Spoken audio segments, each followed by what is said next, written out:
Ugly duckling కథ. ఒకప్పుడు ఒక ప్రశాంతమైన చిన్న పంట పొలంలో ఒక తల్లి బాతు తన గూటిలో గుడ్లపై కూర్చుని ఉంది.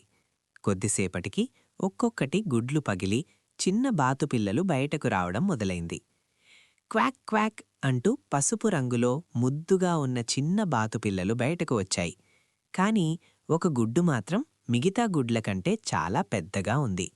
చివరికి ఆ పెద్ద గుడ్డు కూడా పగిలింది. అందులో నుంచి ఒక పెద్ద బూడిద రంగు పిల్ల బయటకు వచ్చింది. అది మిగతా బాతుపిల్లలలాగా కనిపించలేదు. ఇతర బాతుపిల్లలు ఆశ్చర్యంగా చూశాయి. "నువ్వెంత పెద్దగా మరియు వింతగా ఉన్నావు," ఒకటి అంది. "మాలాగా ముద్దుగా లేవు," అని మరోటి చెప్పింది. అప్పుడు తల్లి బాతు ప్రేమగా ఇలా చెప్పింది, "నా బిడ్డా, నువ్వు నీ అన్నా చెల్లెళ్లలాగా కనిపించకపోయినా నువ్వు కూడా అంతే ప్రత్యేకమైన వాడివి." అయినా ఆ బూడిద రంగు పిల్ల చాలా బాధపడింది. తానెందుకు వేరుగా కనిపిస్తున్నానో అది అర్థం కాలేదు. అది ఎక్కడికి వెళ్ళినా ఇతర జంతువులు దానిని చూసి నవ్వేవి. కోళ్లు కూస్తూ ఎగతాళి చేసేవి, పిల్లులు వెక్కిరించేవి, ఇతర బాతులు దాని దగ్గర నుంచి దూరంగా నడిచేవి. "ఇక్కడ్నుంచి వెళ్ళిపో, అగ్లీ డక్లింగ్," అని అవి అన్నాయి. కుందేళ్లు కూడా ఇలా చెప్పాయి. "నువ్వు మాలాగా కనిపించవు," పిట్టలు అడిగాయి. "నీ రంగు ఎందుకింత బూడిదగా ఉంది?" అలా అందరూ నవ్వడంతో ఆ చిన్న బాతుపిల్ల చాలా బాధపడి అక్కడ నుంచి పారిపోయింది. తనకు నిజంగా చోటు దొరికే ప్రదేశం కోసం వెతకడం ప్రారంభించింది. కాలం గడిచింది. శరదృతువు వచ్చింది. ఒకరోజు అది ఒక అందమైన సరస్సు దగ్గరకు చేరింది. సూర్యకాంతిలో ఆ సరస్సు ఎంతో అందంగా మెరిసిపోతోంది. అక్కడ తెల్లగా మెరిసే రెక్కలతో కొన్ని అందమైన హంసలు నీటిలో ఈదుతూ కనిపించాయి. అవి చాలా అందంగా కనిపించాయి. ఆ చిన్న బాతుపిల్ల వాటి అందాన్ని చూసి ఆశ్చర్యపోయింది. వాటి దగ్గరకు వెళ్లాలని అనుకుంది. కాని వెంటనే ఆగిపోయింది.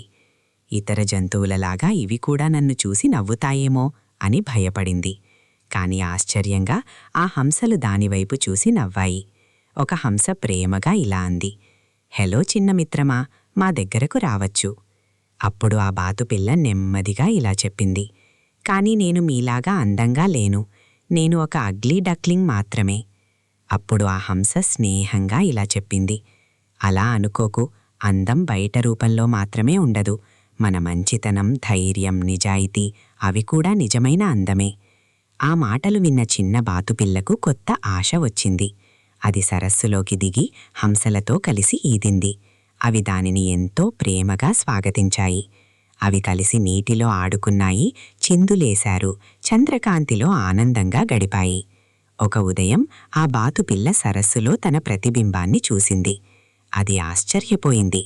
అక్కడ కనిపించింది ఇక బూడిద రంగు బాతుపిల్ల కాదు, అందమైన తెల్లని రెక్కలు, పొడవైన మెడ, మృదువైన కళ్లతో ఒక అందమైన హంస కనిపించింది.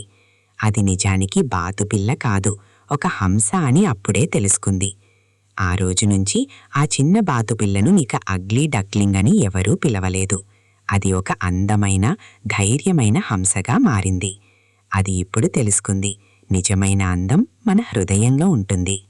నీతి: మనల్ని మనం నమ్ముకుంటే ఒకరోజు మన అసలైన విలువ బయటపడుతుంది. నిజమైన అందం మన మనస్సులో ఉంటుంది.